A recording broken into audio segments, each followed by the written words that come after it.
The days quietly flit by and I get better in steady increments. I had been in a very bad state when I arrived at the hospital. The doctors had been quite horrified at the extent of bodily damage I had sustained during the assault and had rightly called the cops. As a result, the state sent investigators to the home for boys, and their findings caused such a stir that the state caused all welfare homes for both the poor, orphans, and every other special needs to be investigated and their accounts audited. Skeletons began to emerge from musty cupboards, and the scandal that literally hit their roof was one of the worst the state had ever had. Officials were demoted, some sacked outrightly, and a host of others were transferred to new duty posts. I lay in the intensive care unit all this while, unaware of the tornado my ordeal at the hands of a group of playground bullies had caused. According to the doctor's report, I had 3 heavily bruised ribs, a swollen wrist joint, a mild concussion, and an ankle sprain. My eyes were also almost swollen shut with bruises, and I couldn't see distinctly at all for the first few days. It was on one of those days that I had woken up to my aunt's presence. All I had perceived had been through the bandages my eyes were swaddled in.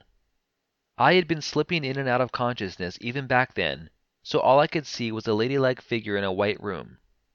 Her presence at my bedside soon became familiar to me, and her arrival had a soothing effect on me. Instinctively, on a subliminal level, I recognized someone who genuinely cared for me and thought of me as family. This realization, I can claim, was the singular factor to my speedy recovery. I was soon shifted from intravenous sustenance to a liquid diet, then a soft fibrous liquid diet, and on schedules perhaps designed by the doctor, I was soon back on a relatively normal, albeit very natural and more nutritious, diet. Soon it was time for the bandages to come off, and I got to see my aunt fully for the first time.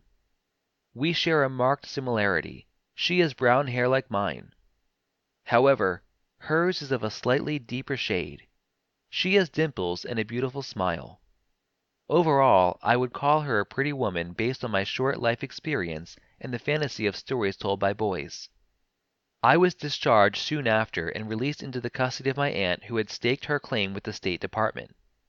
Now, I sit on the couch and my heart beats fiercely against my rib cages. My fists clench tight and my knuckles stand out from the surrounding skin.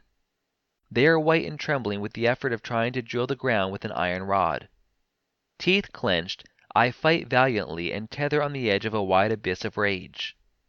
My first week at school had been going well, and I had succeeded in staying below the radar, speaking only when addressed, being polite to teachers, and everything was going smoothly. On Thursday afternoon it was the midday break and I headed towards the cafeteria when a voice sneered from behind me. "Hey, newbie, think you're too good to walk with us?" I did not respond, but quickened my step as the hallway suddenly seemed deserted and the nearest person to me was about to turn the corner into the cafeteria. "Come on, slow down, mate, we just want to talk." I never looked back until I reached the cafeteria and trudged to join the queue that was moving slowly. The anger I had assumed gone was back. It had risen with the fear, coupled with the anxiety of being attacked again, and the thought of going through the suffering I had been subjected to, further fueled the rage at being forced to cower and made to walk this path again. I finished my meal and went looking for them. I never found them. I marched back to class, and at the edges of my vision I could see students giving me a little berth. I guess my expression must have been thunderous.